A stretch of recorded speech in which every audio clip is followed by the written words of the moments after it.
പാരൻസിനോട് ഞാൻ പറയാനായിട്ട് ആഗ്രഹിക്കുന്നത്, പലപ്പോഴും നമ്മൾ കുഞ്ഞുങ്ങളെ ഉപദേശിക്കാറുണ്ട്, ഉപദേശം വാരിക്കോരി കൊടുക്കാറുമുണ്ട്. ഇത് നമ്മൾ കൊടുക്കുന്നത് ശരിയായ അളവിലും ടോണിലും സന്ദർഭവും ഒക്കെ ഒന്ന് ശരിയായില്ലെങ്കിൽ നമ്മൾ കൊടുക്കുന്നതെല്ലാം പാഴായി പോകും. അതുകൊണ്ട് കുട്ടികൾക്ക് സജഷൻസ് കൊടുക്കുമ്പോൾ, അഡ്വൈസ് കൊടുക്കുമ്പോൾ ഒന്ന് ശ്രദ്ധിക്കണം. അവരെന്തെങ്കിലും കുരുത്തക്കേടുകൾ കാണിച്ച് അതിനെ നാം നേരിടുന്ന ഒരവസ്ഥയിൽ ഒരു ആംഗ്രി മോഡിലോ ആങ്ഷ്യസ് മോഡിലോ ഒക്കെ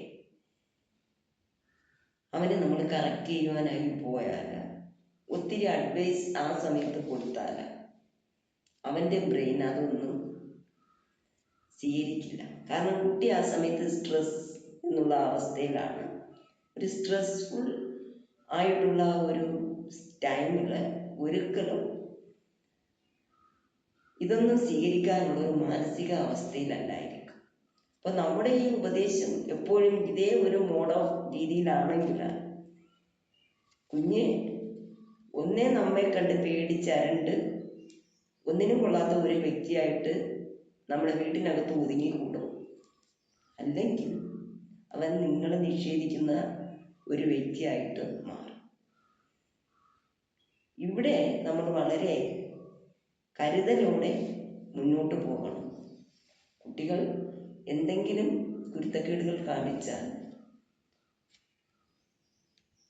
നിങ്ങൾ അറിയുന്ന സമയത്ത് നിങ്ങൾക്ക് പെട്ടെന്നൊരു ദേഷ്യമോ കാര്യങ്ങളോ വന്നാലും ഒന്നോ രണ്ടോ വാക്കിൽ അത് നിർത്തുക. തുടർന്ന് നിങ്ങളും ആ കുട്ടിയും നല്ലൊരു ശാന്തമായ അന്തരീക്ഷത്തിലോട്ട് കടന്നു വന്നതിന് ശേഷം, ഒരു ഫ്രണ്ട്ലി മോഡിലായതിനു ശേഷം മാത്രം കുട്ടിയെ കറക്റ്റ് ചെയ്യുവാനായിട്ട് ശ്രമിക്കുക, അഡ്വൈസ് കൊടുക്കുവാനായിട്ട് ശ്രമിക്കുക. എങ്കിൽ മാത്രമേ അത് ഫലവത്താവുകയുള്ളൂ. അവൻ്റെ ബ്രെയിൻ അത് സ്വീകരിക്കാൻ സാധിക്കുകയുള്ളൂ. അത് അവൻ്റെ ജീവിതത്തിൽ ഒരു പ്രാവർത്തികമാക്കാനും ശ്രമിക്കുകയുള്ളൂ.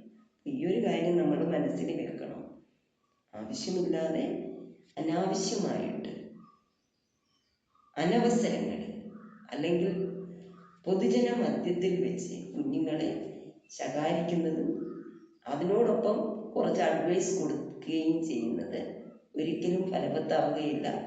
അത് നന്മയ്ക്ക് പകരം തിന്മയെ ഉണ്ടാക്കുകയും. Thank you for watching this video.